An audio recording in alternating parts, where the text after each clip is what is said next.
El camión. Yo lo saqué del asiento. Todavía olía a diésel frío y a plástico quemado cuando metí el brazo entre el volante doblado y su pecho hundido. No soy de los que se asustan fácil ni ando creyendo en sombras nomás porque sí, pero ese día entendí que hay cosas que se te pegan por dentro y ya no se van. Esto pasó en 2021, en la Durango, Mazatlán, allá por el Espinazo del Diablo. Trabajo de trailero desde morro, él también. A Julián lo conocí a los 16, cuando cargábamos tarimas en una bodega de hielo. Con el tiempo nos hicimos ruta, café y desveladas. Julián andaba derecho. Le había bajado al cigarro, comía mejor, dormía cuando se podía. Tenía un plan sencillo, juntar para el enganche de un terreno en la periferia de Mazatlán y levantar una casita antes de que naciera su primera hija. Le faltaba poco. Decía que con otro mes de chamba cerraba. Ese viernes no le tocaba, pero un operador se enfermó y él aceptó cubrir. Es la última, me dijo en la base, dejando en el respaldo la camisa azul que usaría para firmar el contrato del terreno el martes. Salió con caja refrigerada rumbo a la costa. Tramo conocido, peligrosa la sierra, sí, pero sin novedad. A la mañana siguiente yo traía 10 llamadas perdidas. En la base estaban los supervisores, 2 patrullas de la guardia y compañeros con cara de no entender nada. La caja de Julián no había regresado ni respondía al radio. Nos dividimos rutas. Yo me fui por la vieja, la que pocos usan de noche. A las 15:40, a la altura del kilómetro 182, un muchacho gritó por la frecuencia que veía algo entre pinos y neblina. Era la tracto, encajada de nariz contra un talud. No había marcas de frenado. Las llantas traseras seguían infladas, el motor muerto, el tablero apagado como si alguien le hubiera cortado la luz de golpe. Julián estaba en el asiento. El cinturón reventado, el pecho contra el volante, la cara ladeada con una expresión que no le conocía, no era dolor, era susto puro. La caja no se abrió, la carga se mantuvo. Entre varios cortamos, jalamos, rezamos sin decirlo. Lo sacamos. Lo recuerdo pesado, frío a ratos, tibio en otros, como si el cuerpo todavía no decidiera. Ese mismo domingo lo enterraron. Su mujer, con la panza de 8 meses, no lloró. Se quedó parada con las manos apretadas sobre el vientre, los ojos fijos en la caja, como si estuviera esperando que él entrara por la puerta con la camisa azul en la mano. Nadie supo explicar qué pasó. El peritaje dijo posible fatiga, distracción, pérdida de control. Yo había rodado ese tramo cientos de veces, uno siente cuando un tráiler pelea por vivir. Aquí no hubo pelea. Como si algo lo hubiera jalado hacia el monte sin ruido. Cerré la boca y seguí manejando porque así se sobrevive en este oficio. O eso creí. 15 días después me tocó cruzar de madrugada. Desde la primer subida me sudaban las manos. Cuando entré a la zona de neblina, sentí frío en la nuca, un frío raro, por dentro, hueco. Miré el retrovisor y vi 2 destellos anaranjados a lo lejos, parejos, como direccionales. Me orillé. Volví a mirar y ya no había nada. Me bajé con la lámpara, caminé la orilla. Silencio. Pino, piedra, un olor tenue a diésel. Regresé al cab enojado conmigo mismo. Rodé unos kilómetros y el tacógrafo, sin que yo tocara nada, escupió una tirita de papel. Hora las 3:17, velocidad 0, distancia recorrida 0. La metí a la guantera como quien guarda un insecto raro.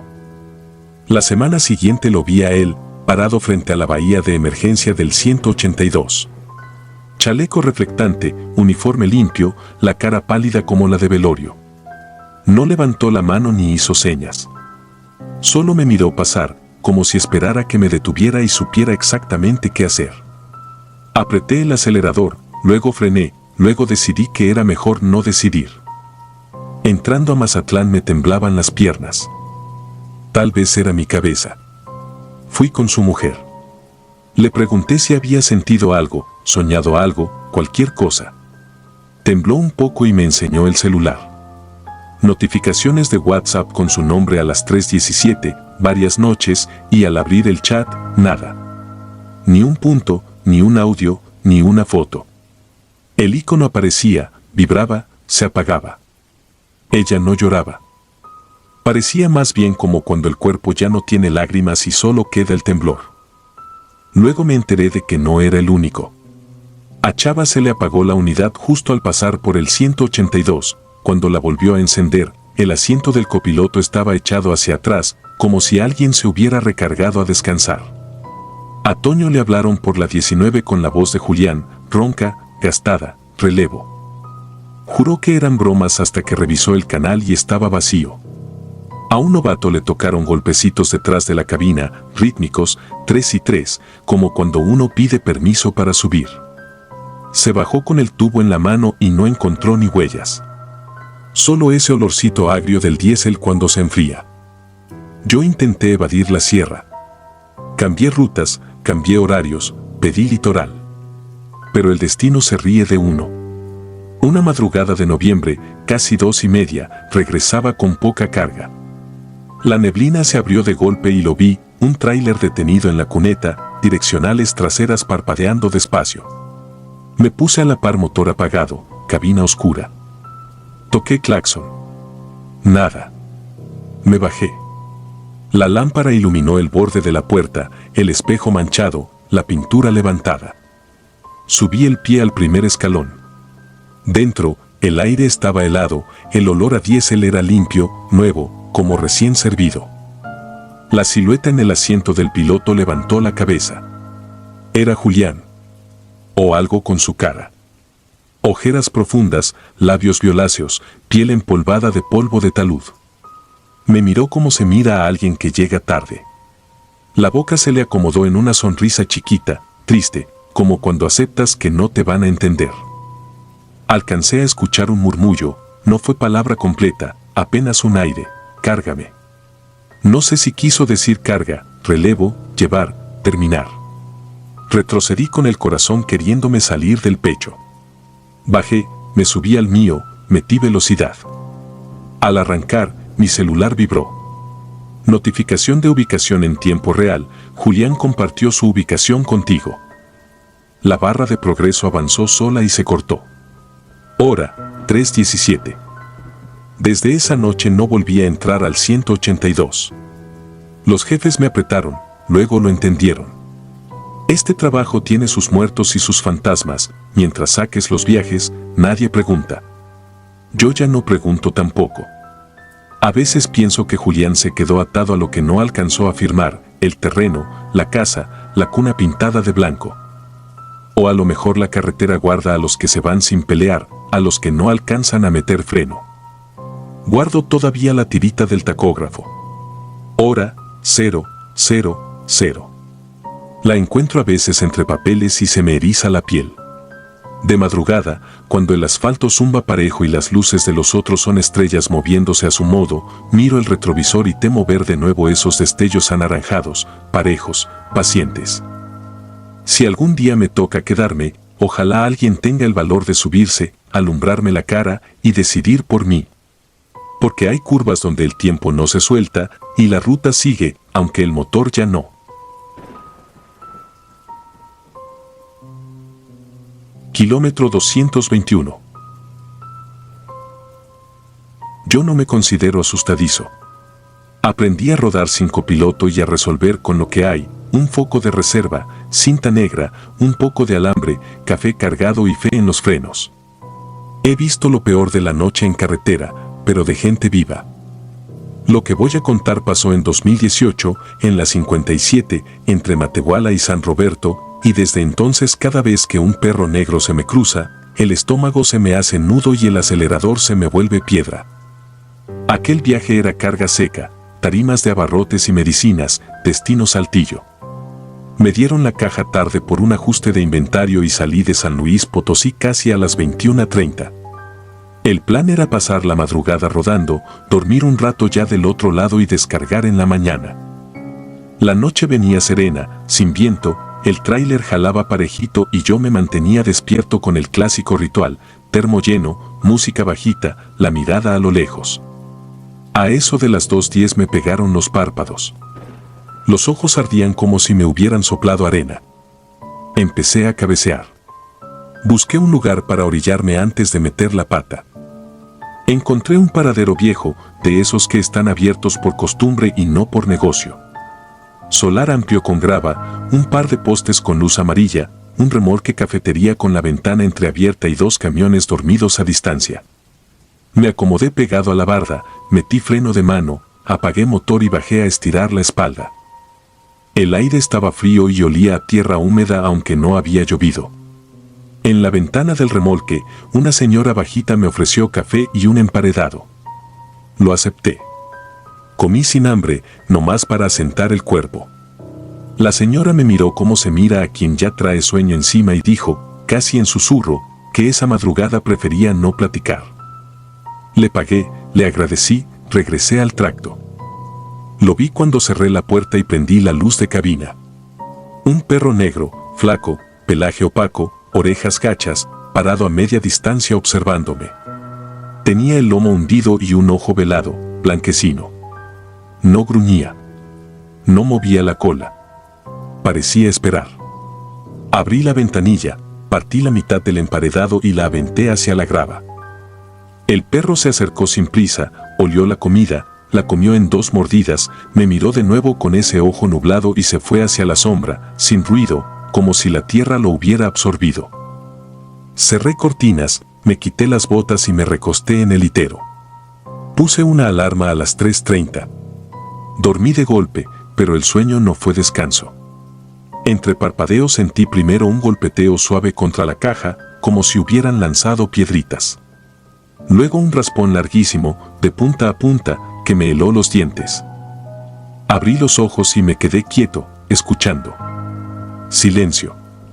Después, muy tenue, pasos alrededor del tracto, 4 apoyos, pausados, acariciando la grava.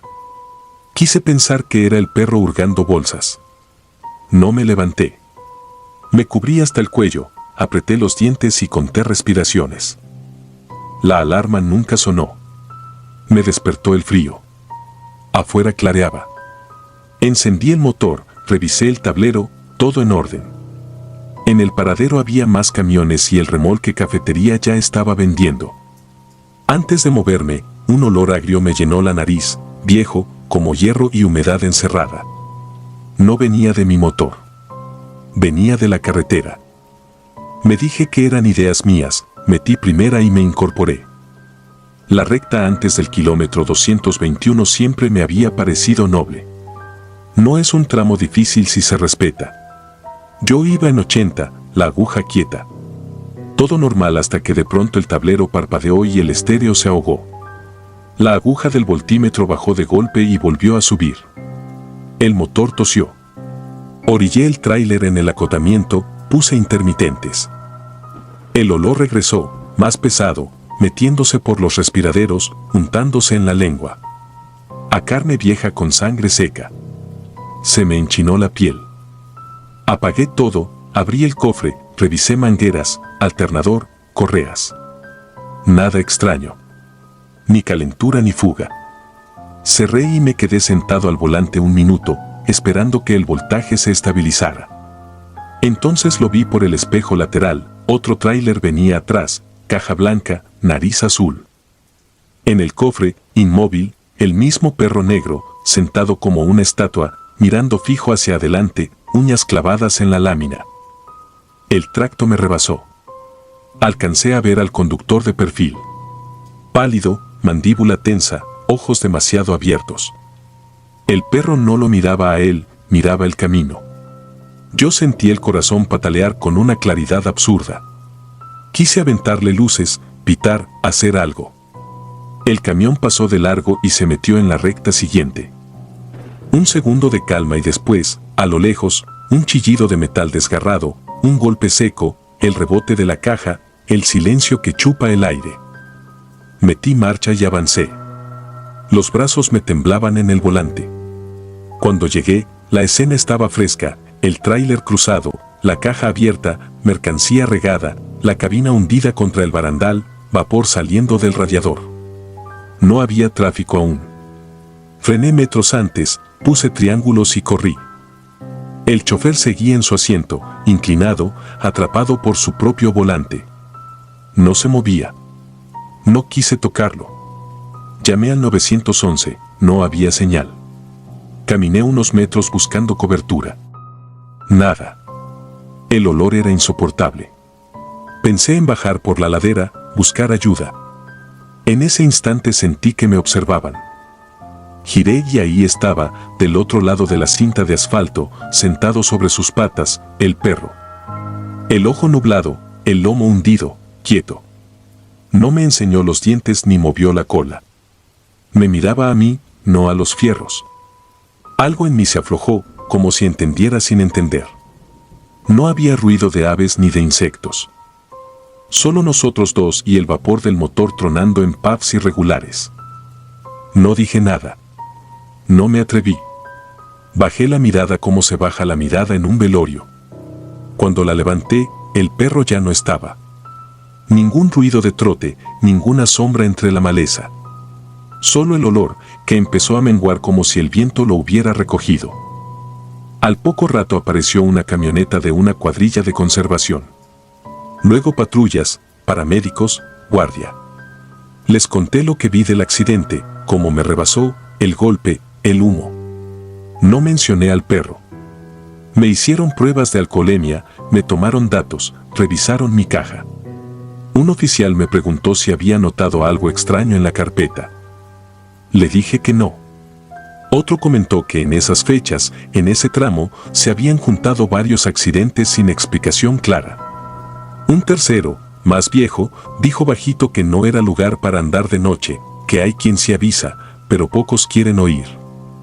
Seguí viaje con la cabeza llena de piedras. Entregué, firmé, regresé. Esa noche no dormí. En el cuarto se me metió un silencio que no conocía. Cada vez que cerraba los ojos veía el cofre azul con el perro encima, mirando un punto al que yo no debía llegar. Pensé en pasar por el paradero y buscar a la señora para preguntarle si sabía algo. No lo hice. Me dio miedo tener un nombre para eso. Los días siguientes empecé a notar cosas pequeñas. Al salir de madrugada, en la puerta del patio de maniobras, huellas de perro marcadas en el polvo, 4, grandes, separadas, como de un animal pesado. Llovía y por la mañana seguían iguales, intactas, sin borrarse. Una noche, al regresar, dejé las luces del tracto barrer la pared. En la sombra, apenas dibujado, se vio el contorno de un perro sentado. Parpadeé y ya no estaba. En otra ocasión, en la mesa de la cocina, encontré una migaja reseca de pan que no recordaba haber dejado, con un hilo de cajeta pegado como una lágrima. Empecé a dejar, sin pensarlo, un pedazo de tortilla o de pan cerca de la puerta. Desaparecía. Podría jurar que no había perros en la colonia. Aún así, desaparecía. No creo en maldiciones. Creo en carretera. Pero lo que ocurrió en el kilómetro 221 no lo acomodo en ningún cajón conocido. He hablado con compañeros con cuidado, sin soltar mucho, solo tanteando. Varios han visto perros negros en paraderos vacíos, parados en medio de la carpeta, sin moverse aunque uno les toque el claxon. Uno me dijo que un perro se le subió a la parrilla cuando paró a orinar y que, al volver a arrancar, el motor se apagó solito hasta que amaneció. Otro jura que escuchó una voz ronca en la cabina que le dijo que no bajara por una desviación. Se quedó y más tarde supo de una volcadura en esa misma desviación. Lo cuentan en voz baja, como si nombrarlo lo llamara. Yo sigo rodando. Es mi trabajo y mi forma de respirar. Pero cambié costumbres. Si el cuerpo me pide parar, paro. Si huele a hierro y humedad sin motivo, me detengo en el primer claro y espero a que aclare. Y si veo un perro negro flaco, de ojo nublado, no lo corro. Le dejo comida, bajo la vista y cierro bien la puerta. No porque lo adore, ni porque me crea protegido. Lo hago por respeto. Porque esa madrugada aprendí que hay avisos que llegan con 4 patas y una mirada cansada, y que ignorarlos es una manera de ponerse solo frente al acero. A veces, en las madrugadas quietas, cuando el motor vibra parejo y la cinta asfáltica parece no terminar, pienso en el chofer del tracto azul. Quisiera creer que también lo vio, que tuvo oportunidad de escuchar una advertencia y que la soberbia o el cansancio le nublaron el juicio. O tal vez el aviso no era para él. Tal vez era para mí. Y tal vez, desde entonces, alguien camina a mi lado, pegado al cofre, asegurándose de que no me salga del carril correcto. No lo sé. Solo sé que, cuando el reloj marca las 2 y la noche pesa, el espejo retrovisor me devuelve un brillo blanquecino, remoto, como un ojo que no pestañea. Y yo, sin voltear de más, aprieto el volante, bajo un cambio y sigo a 80, obediente, esperando a que el sol vuelva a tener nombre. Tercera sombra. No fue un accidente. En el papel dice paro cardiorrespiratorio y yo firmé como testigo. Pero esa noche, en la cabina, éramos 3, aunque solo se vieran 2 cuerpos. Eso es lo que no me deja dormir desde entonces, lo que me hace encender la luz del camarote cuando la autopista se queda muda y el viento pega como si quisiera meterse por las rendijas. Me llamo Julián, tengo 46 años y llevo media vida manejando tráiler. Soy del tipo viejo, mapas doblados en la guantera, termos de café quemado, apuntes de casetas con hora y kilómetros, y un rosario colgando del espejo que no es para presumir fe, sino para apretar cuando la sierra se cierra de niebla. Aprendí a respetar la noche, a oler el motor, a escuchar el viento en los viaductos. He visto accidentes, retenes inventados, perros gigantes cruzando de súbito, sombras en curvas que luego resultan ser bolsas de basura. Una cosa es el miedo natural que se te trepa a los hombros cuando te quedas solo con el asfalto, otra muy distinta es sentir que alguien respira entre tú y el asiento del copiloto, aunque no haya nadie. Fue el 14 de septiembre de 2018, madrugada fría, ruta Durango-Mazatlán, cruzando túneles que parecen tragarte entero y puentes tan altos que la barriga se encoge. Salí tarde de Gómez Palacio por un retraso de maniobras y ya sabía que me iba a tocar el tramo Bravo pasando Coscomate casi a las 2. No había neblina, pero el aire cortaba. El tablero marcaba 9 grados y bajando. Ni un faro a la vista por delante, ni un espejo de luz atrás. Solo el motor parejo y la autopista dibujando su línea negra entre los cerros. La vi a la altura de un retorno de servicio, justo antes de un túnel. Estaba de pie, al borde del acotamiento, con un rebozo negro cruzado al pecho, falda oscura y una mochilita floreada como de niña. No hizo señas, no levantó el brazo. Nomás se quedó mirando, fija, como si ya supiera que yo iba a frenar. Y frené. Todavía no sé por qué. No acostumbro levantar gente de madrugada, menos ahí, donde nadie te oye si gritas. Tal vez fue la imagen del rebozo, o esa soledad tan cortante que hace que el corazón se te vuelva blando. Me pegué a la cuneta, puse intermitentes. Bajé el vidrio y pregunté a dónde iba. Dijo, baja, como cuidando la voz, a San Antonio de la Cumbre. El pueblito queda metido, rumbo a la sierra, muy antes de la línea costera. Le dije que podía acercarla a la desviación. Subió despacio, sin aspavientos, como cuidando no romper nada. Se sentó recta, las manos juntas sobre la falda, la mochilita a los pies. Olía a humedad de barranca, a ropa guardada. Los primeros minutos fueron tranquilos. Le pregunté si venía de Durango. Respondió que del hospital. Su tono era plano, sin adornos. Dijo que había ido a ver un asunto de salud y luego se calló. El silencio en cabina suele ser un descanso. Esa noche pesaba. De reojo noté que movía los labios apenas, como si contara en voz baja. No le di importancia, el camino exige ojos al frente, sobre todo cuando el siguiente túnel te traga de golpe. Entramos al hueco de concreto. La luz amarilla del techo bañó a la mujer. Fue entonces cuando la piel de los brazos se me enchinó, respiraba rápido, sin mover el pecho. Los labios seguían trabajando, pero no salía sonido. Apreté el volante. Pensé en rezos, en nervios, en frío. Salimos del túnel y por instinto miré el vidrio. En el cristal delantero, donde se reflejan el tablero y nuestras siluetas, vi una franja más oscura entre ella y yo, apenas una hendidura de sombra que no correspondía a nada. como si alguien estuviera agachado ocupando el espacio del medio. Parpadeé fuerte, alcé la vista, volví a mirar el frente. Al reflejo regresé un segundo y seguía ahí, no un bulto, sino una intención de bulto, la curva de un hombro hundido, la sensación clarita de una cabeza ladeada, escuchando. El estómago se me apretó como cuando se te corta el diésel en subida. Tragué seco. No quise hacer preguntas. La mujer empezó a apretar las manos. Los nudillos blancos. La respiración cada vez más rápida. Un quejido apenas, más aire que voz. Dijo, por fin, tan bajito que parecía pensamiento, ya no. Luego apretó la mandíbula. El olor cambió. El caballito de aire que entra por las ventilas trajo un golpe a cobre, a moneda chupada, a sangre vieja. Abrí un poquito la ventila. No ayudó. Ella inclinó la cabeza hacia ese hueco invisible entre los dos, como si alguien la estuviera mirando de muy cerca. Dijo, otra vez, sin verme, déjalo. Y se dobló. Le vi la mano irse al pecho. El cuerpo se tensó de pies a cabeza como si lo jalaran de un hilo desde la nuca. Los ojos, abiertos al punto del dolor. La frente golpeó el tablero con un seco que me perforó los dientes. Metí freno, me pegué al acotamiento antes del viaducto. Intermitentes. Bajé de mi lado, corrí a abrir la puerta del copiloto. El aire estaba helado. La luz interior dejó ver su cara amoratada, las venas del cuello como cuerdas. Le toqué el pulso. Nada. Acerqué la mejilla a su boca.